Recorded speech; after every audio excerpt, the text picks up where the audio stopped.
Good evening. This is your program MWANGA Uongozini. Thank you so much for finding time to be with us tonight. This, of course, is your weekly program where we discuss matters leadership in different spheres: education, health, agriculture, and even politics, and so on and so forth. And tonight we want to narrow down to a particular subject that is very important in the society, focusing on matters education. Now, recently, there is a recommendation that was given out by the task force that was established by President William Ruto to look into the matters education in this particular country, and particularly competence-based curriculum program that had drawn mixed reactions on its advantages and also disadvantages. Now, this recommendation says that universities should not be allowed to offer diploma courses. Now, the wisdom behind this particular recommendation is that we have tertiary institutions, or what maybe so many people would call middle-level colleges. There are those who believe that diploma courses, certificate courses, and even artisan courses are the domain of middle-level colleges. Now, those who are advocating for this particular position, that universities should not offer degree or should not offer diploma courses, the argument is that the middle-level colleges, the tertiary institutions, are well endowed. They have the sufficient infrastructure that they need. They have the capacity that they need to offer some of these diploma courses.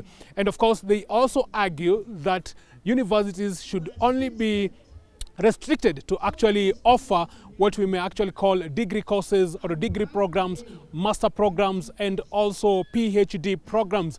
They argue that universities are well put, or they are actually well placed to offer this kind of programs, and therefore when they offer diploma courses and maybe certificate courses and also artisan courses, they are of the opinion that the students who graduate with these particular degrees or with these particular diplomas for this particular case are not well grounded in terms of actually putting into practice what is it that they have gotten from the universities. There are those who believe that this is not just a recommendation that was just given out for the sake of it. There are those who believe that there is real experience outside there. There is real experience in the market. There is real experience in the industries where you would meet university students who have actually done or who have actually gone through diploma courses, maybe certificate courses in universities, but they are not maybe giving out the best. They are not giving out or maybe they are not competent in their job markets, or even maybe as self-employed people. And again, there are those who believe that from experience they've seen students who have gone to diploma or who have done diploma courses in middle-level colleges, in tertiary institutions, and once they've graduated, they've proved that they are competent in the different courses that they have been learning in those particular institutions. These are courses like maybe engineering courses, courses like information communication technology, maybe courses like health sciences, maybe other courses like tourism, maybe other courses also like maybe cosmetology, and maybe other courses that are very, very much oriented towards what we can actually call the skilled labor. Now, maybe this is one of the proposals that most people think, or maybe informed some of the experts in that particular task force to come up with this particular recommendation. And of course, this is going to have mixed reactions, because already, even as we speak, there are some of these universities, and most of them, both public and private, who are actually offering some of these diploma courses. Now, what will happen to these universities? There are those who also in the tertiary colleges or maybe in the middle-level colleges who are also believing that maybe these particular universities have denied them the opportunity to churn out graduates who are competent, who are thorough, who are skilled, and can actually perform very well in the society in different cadres.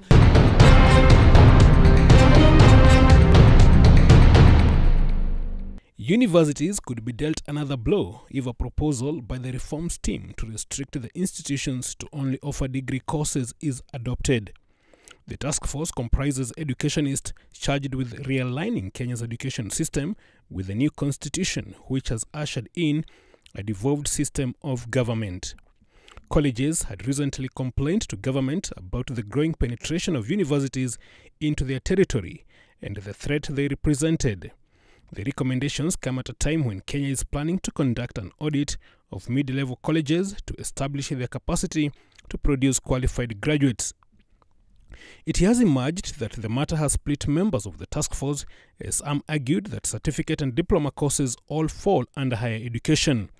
The Ministry of Higher Education has come up with a set of guidelines within which colleges must operate, focusing on courses relevant to labor market requirements. Our education reforms are aimed at cultivating many values that our society considers dear. Under the competence-based curriculum, we are committed to fostering an environment where students can explore their passions, think critically, and collaborate effectively. We also encourage scientific inquiry, innovation, and a love for learning. I am very pleased that we've come here to do something about sciences. That is the space that we need to up our game. I know it's easy for students to say, I do not like sciences, but I want to encourage all of us. Those who are good at sciences, don't drop the ball. Those who are good in arts, you have an opportunity. Those who are good in other pathways, you will have the chance, because we want a wholesome society. We must not forget that education is a shared responsibility, a partnership of sorts between parents, teachers, and the community.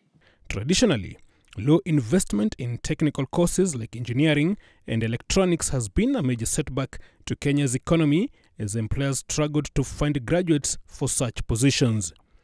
And if passed in Parliament and assented to by the President, this level of academic certifications will only be taught and awarded in middle-level colleges. The proposal now renews the debate on whether universities should be allowed to teach certificates and diploma courses, a matter that was adjudicated twice in court in 2015 and 2021. A first attempt in 2015 by the Kenyan National Association of Private Colleges, KNAPCO, to challenge the amendment failed at the High Court, clearing the way for universities to offer the qualifications.